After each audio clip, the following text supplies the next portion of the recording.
Boss Ying, good day sa inyo. Naghahanap ka ba ng branded na motor at naglalaro ang presyo sa 70 up to 90,000? Ito ang updated price ng scooter na Yamaha San Jose del Monte, Bulacan dito sa may tungko. Regarding sa kanilang 2024 release scooter na naglalaro sa presyong 70 up to 90,000. Let's go! Yeah, let's start sa Yamaha Mio Gear. So may dalawang variant yan, isang S at saka isang standard. Ang difference na naman nun is yung S is merong idling stop, then yung standard is wala. Ang price niyan is 79,400, then yung gear na may idling stop or upgraded ng konti is nasa 82,400 pesos. 125 displacement nila, 4-stroke, single overhead cam, air-cooled po sila at 125cc. Yung harapan po nila is disc brake, yung likuran is drum brake. Ito naman po isa na Mio 125S is halos same ng specs nitong gear. Except lang po sa kanyang external na itsura. So medyo manipis po si Mio 125S. Pero same din sila ng specification, 125, air-cooled, single overhead cam, 4-stroke, and 4.2 liters din ang kanilang fuel capacity. Same din ang size nila ng gulong ni Mio Gear at Mio 125IS. Pagdating naman sa presyo, hindi rin sila nagkafaleo. Nasa 77,000 up to 82,000 ang kanilang price range ni Gear at Mio 125S.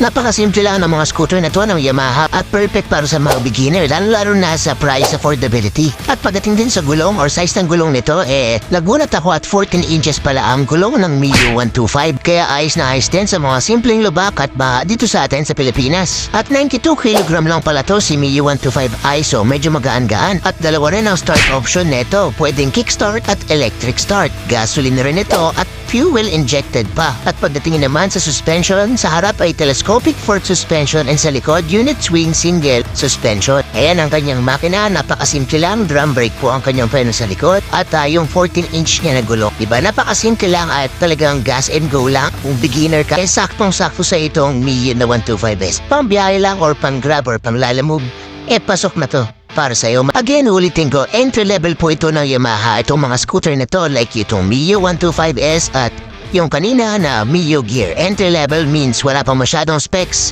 like yung mga safety features na ABS, traction control system, tire pressure monitor system, pero may handbrake naman ito. Yung maliit na button sa kanyang brake lever, handbrake po yan. So goods na din to para sa price point niya. At the same time, Yamaha naman ang brand itong scooter na to, kaya alam naman natin ang brand na yan, trusted talaga ng mga Pilipino yan, lalo rin kung naglabas sila ng NMAX at Aerox. So syempre hindi pa rin naiiwan itong Mio 125i or Mio 125 Soul at yung bago pa nga nila na Mio Gear. So maraming variant na lumalabas for entry-level version para din dun sa mga hindi masyado makabili at afford yung mga 100 plus thousand na scooter, meron pa rin silang mga gamit na scooter ng Yamaha. Ito naman ang pinakita ko sa inyo is Mio Gravis. Ito is para medyo hawig sa Aerox at ang specs nito ay 125cc, single overhead cam, 4-stroke, 2 valves, air-cooled at medyo mas mabigat to ng konti in terms of curb weight niya compare sa Mio 125S. Ang weight nitong Gravis is 110 kilogram. And yung sa gulong nito ay iba din compare sa Gear at sa 125 dahil ang gulong nito ay 12 inches lang.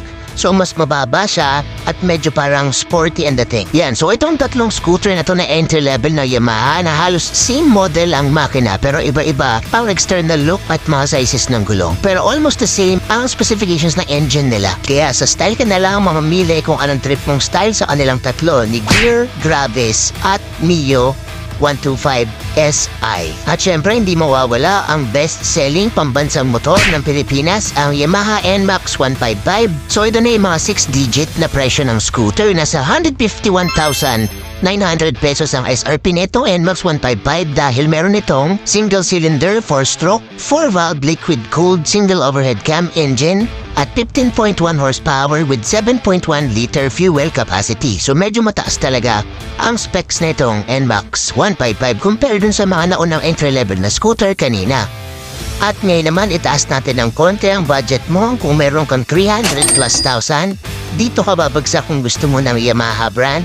Itong X-Max na 300cc 2024. So maraming in-update dito ngayon si Yamaha. Itong X-Max 300 na to ay meron ng phone connectivity sa iyong display, dual TFT display na rin siya, meron siyang traction control, both ABS, dual disc brake, meron siyang built-in phase enhancer na naka-integrate na ang signal light ng motor or itong X-Max. Yan yung kanyang multi-screen TFT display ng X-Max 300. Ang ganda na, diba? Parang spaceship na talaga. Itong Maxi Scoot na X-Max 300. Yan yung mga buttons and controls para dun sa yung navigation or phone connectivity dito sa X-Max 300. Yan, napakaganda ng face enhancer. Parang aeroplano siya. At syempre, keyless na rin ito with USB outlet. Yan yung kanyang tail light. Ang ganda, diba? Malaki. Sobrang laki siya. Actually, mukha siyang 400cc. At syempre, kung malaki ang motor, malaki rin ang presyo. So, 300cc is 306,000 pesos. So, yung price range na ganyan, marami ka na mabibiling mga big bike na 400cc na 2-cylinder dito sa Philippine market. At sobrang taas din pa rin ang demand na itong X-Max 300 na to sa Philippine market ngayon. Marami akong nakikita na nakaganito dahil nga sa ganda ng specs nito. Pero may mga few issues din ako na nakita sa ibang vlog na medyo may ninig yung front suspension or yung manibela na itong X-Max 300 kapag cornering. So hindi ko alam kung totoo yun, pero for sure pwede mong tignan or check yung unit bago mo bilhin at ilabas sa kasa.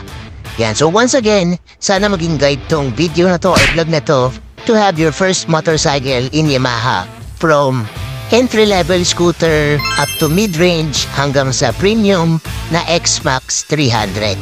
So once again, this is Bob Nicosa. Hopefully, you like, share, and subscribe my video. And don't forget to like and comment. Peace!